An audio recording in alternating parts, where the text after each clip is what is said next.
कई बार ऐसा होता है कि एक पेशेंट एक इलनेस या एक इन्फेक्शन की वजह से आईसीयू में गया, but because of the so many patients around, या जो आपने कहा कि इतने फुटफॉल होता है, एक सेकेंडरी इन्फेक्शन पिकअप करता है, and many a time secondary infection की वजह से मोर्टेलिटी बढ़ती है। यस, दिस हैपन्स एंड इसे हम नोजोकोमिल इन्फेक्शन कहते हैं।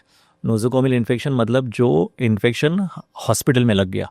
पेशेंट आया फॉर एग्जांपल कार्डियक कंप्लेंट से, हार्ट अटैक आ गया समझ लो, सेम एग्जांपल, एंड वो ब्रेथलेस था। He is on a ventilator because he was breathless और इज़ हार्ट प्रॉब्लम। उनका एंजियोप्लास्टी भी हो गया, बट पेशेंट को वेंटिलेटर होने के कारण, बिकॉज ऑफ द वेंटिलेटर के पाइप के अराउंड कुछ इन्फेक्शन है, तो वो पाइप के अराउंड के इन्फेक्शन से उसके लंग्स में इन्फेक्शन चला गया। नाउ इसे हम वेंटिलेटर एसोसिएटेड निमोनिया बोलते हैं।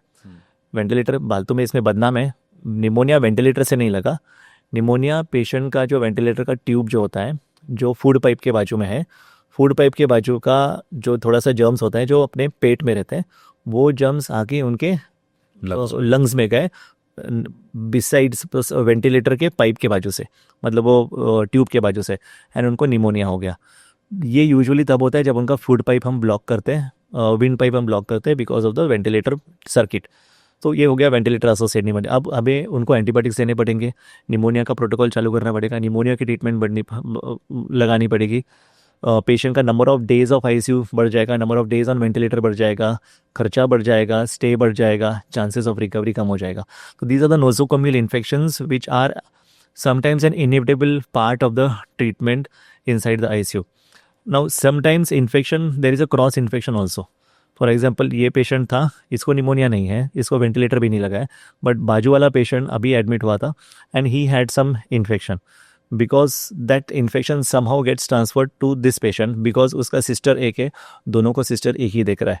सो ये दोनों में ट्रांसफ़र नहीं होना चाहिए, इसलिए hand washing protocols are very very strictly followed, at least in the ICU, of course in the hospital, but ICU में, because hand washing is the simplest way where you can prevent infection to transfer from one patient to other, because ICU में sisters बहुत heavy workload होता है, all the time patient को injection देते रहते हैं, कुछ काम करते रहते हैं, सडनली वो पेशेंट सीरियस हो जाता है या फिर वो बुला लेता है, suddenly she has to go, she might miss a hand wash, और she might do a hand wash but she may not do all the 7 steps of hand washing जैसे WHO ने कहा है, because 7 steps of hand washing WHO वाले करने को at least ना बोले तो भी 1.5 से 2 मिनट लगते हैं। क्या है सेमेस्टर बताइए। So okay, so I will show this, so you start with this 1, this is of the palms, 2, 3, the Niels. हाँ यहाँ पे ऐसे, ओके। 3, 4, 5, 6, 7, ये 7 स्टेप्स हो गए। So okay. You can do this with the soap and water और with the alcohol based sanitizer rub जो वहाँ पे होता है उसको।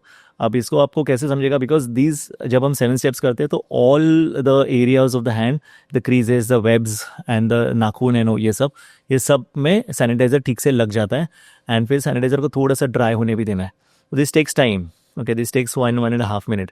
ओके, इसमें 2 बार आपको 2-3 बार प्रॉपरली लेना पड़ेगा। If you wear gloves and ठीक से करके देखोगे तो आपको दिखेगा कि ग्लव्स के सारे स्टेप्स हो गए। तो हम लोग कैसे करते हैं हमेशा हैंड वॉश, चलो no, but there are germs everywhere, that one germ अगर यहाँ से वो पेशेंट के, जहाँ पे मैंने सेंट्रल लाइन, मैंने बताया सेंट्रल लाइन है पेशेंट को, IV कैनुला है, उसके एंट्रेंस पे लग गया, एंड फिर बाद में सिस्टर ने वहाँ से इंजेक्शन दे दिया, that one germ which is already a bad germ, जिसके वजह से कोई दूसरा पेशेंट एडमिट है, who is a super bug, that infection is a super bug, goes inside the central line, goes inside the blood stream, उसके पूरे blood stream में वो, और ये बंदा एंटीबायोटिक पे नहीं है बिकॉज ये सिर्फ आया है हार्ट के लिए, सो इसको हार्ट की दवाई चल रही है। अब ये इन्फेक्शन इसमें आ गया, कभी आया समझा भी नहीं, और ये इन्फेक्शन 1 का 2 बनेगा, 2 का 4 बनेगा, 4 का 16 बनेगा, 16 का मल्टीपल बढ़ते रहेगा इन टर्म्स ऑफ एक्सपोनेंशियली। तीसरे दिन में वो फीवर देगा, तब तक पेशेंट का टाइम हो गया रहेगा, अभी चलो ठीक हो गया पेशेंट, आप डिस्चार्ज होने के लिए हो, डिस्चार्ज के टाइम फीवर आ गया। ये फीवर कहाँ से आ गया? Most culprit is this line से कैसे infection, but most culprit is the hand washing. So hand washing is very important, and strictly forward hand washing audits होते हैं हॉस्पिटल में. इन्फेक्शन कंट्रोल कमेटी होता है हर एक हॉस्पिटल का. इन्फेक्शन कंट्रोल कमेटी में हर एक डिपार्टमेंट के एचओडी होते हैं एंड इन्फेक्शन कंट्रोल कमेटी का एक हेड होता है. There is an infection control nurse specially in the hospital. Our hospital has it. Infection control nurse का जॉब नर्सिंग नहीं है, उसका सिर्फ ये है कि हैंड वॉशिंग ठीक से हो रहा है कि नहीं, वेंटिलेटर पे पेशेंट है तो उसका इन्फेक्शन कंट्रोल के लिए जो प्रोटोकॉल्स होते हैं वो ठीक से फॉलो हो रहे हैं कि नहीं, उनके ऑडिट्स हो रहे हैं कि नहीं, कितने हॉस्पिटल में कल्चर्स पॉजिटिव आ रहे हैं, कितने लोग इन्फेक्शन आ रहा है, उनको क्या एंटीबायोटिक्स दे रहे हैं, एंटीबायोटिक का प्रोटोकॉल मैनेज हो रहा है क्या, या फिर कोई भी हैफेजेड एंटीबायोटिक्स जा रहा है. ऑल ये सब पूरे हॉस्पिटल का डेटा रखना, उस पर मीटिंग्स करना, उस पर मंथली रिव्यूज़ करना, फिर मैसेज सबको पहुंचाना, फिर वापस करते रहना, ये इन्फेक्शन कंट्रोल कमेटी करते हैं. So that the infection rate in the hospital decreases. In the ICU the infection rate decreases, mortality rate decreases. ऐसे. So these are the processes which every hospital takes these days. I think this is why ICU billing is so high. Yes, this is a very uncomfortable topic for doctors, but ICU billing होता है high. Reasons बहुत हैं और reasons नहीं भी हैं. One of the important reasons here, because ICU itself जब हम एक देखते हैं ना, वो bed is, as I told, it's a mini hospital in itself. Because hospital के सारे रिसोर्सेज वो बेड पे लगे हैं, काम कर रहे हैं. ओके, स्पेशलिस्ट डॉक्टर्स तो है ही, स्पेशलिस्ट नर्स तो है ही, वेंटिलेटर, डायलिसिस, मॉनिटर्स, सारे इंस्ट्रूमेंट्स तो है ही. एंटीबायोटिक्स का खर्चा अपने देश में बहुत ज़्यादा है. Okay, antibiotics cost very high as 10,000 पर वन एंटीबायोटिक, एंड आप मल्टीप्लाई करो 3 एंटीबायोटिक दिन में लगेंगे 30,000. इन US ICU का एक दिन का खर्चा अगर रुपीज़ में काउंट करें तो 2.5 लाख से 10 लाख तक आता है. इन US? इन US 2.5 से 10 lakh. $3,000 to anything about that. Okay, so 2.5 lakh रुपया से 10 लाख रुपया तक ICU में वन डे का ICU का खर्चा आता है. But there the state sponsored है, वहाँ पे the patient doesn't have to pay, the state pays, right. UK में भी वैसा ही है, the state pays, NHS pays. India में इट्स प्राइवेट, अपने को खुद को करना है. That's why insurance is there. That's why insurance. But India में भी फिर भी 15,000 से 75,000 तक का खर्चा एक दिन का ICU का आ सकता है. और इंश्योरेंस लोगों का कितना रहता है? 2 लाख, 5 लाख, 5 दिन में ख़त्म हो जाएगा. सो insurance is really not sufficient these days for critical illnesses. जब आप क्रिटिकल हो जाते हो 5-6 दिन में ही आपका इंश्योरेंस खत्म हो सकता है. So this is There is a workaround around that also. या देयर इज अ Top-ups ले लो, 1 करोड़ का आप अपना कर लो. I mean, या दैट्स व्हाट. बट यूजुअली लोग नहीं रह करते because they don't foresee critical illness always. वो एक हॉस्पिटल, मेरे को मलेरिया हो गया, डेंगू हो गया, हॉस्पिटल गया, टाइफाइड हो गया, ठीक हो गया, 2 लाख में कवर हो गया. But critical illness is costly because of these reasons. And full time 24/7 support रहता है, 24/7 लैब उनके लिए काम करता रहता है. फॉर एग्जांपल 12 बजे कुछ टेस्ट इमीडिएटली करना है जिसका मुझे रात को 2 बजे रिपोर्ट चाहिए, तो वो लैब करके देगा. Now there is a cost to this test being done at 12 o'clock in the night and the report coming at 2 o'clock in the night, the specialist doctor acting on the report at 2:05 p.m. in the night and giving a call to the HOD or जो भी उसके जिसके भी under admit है at 2:15 in the night and giving the medication so that nothing happens at 2:30 in the night.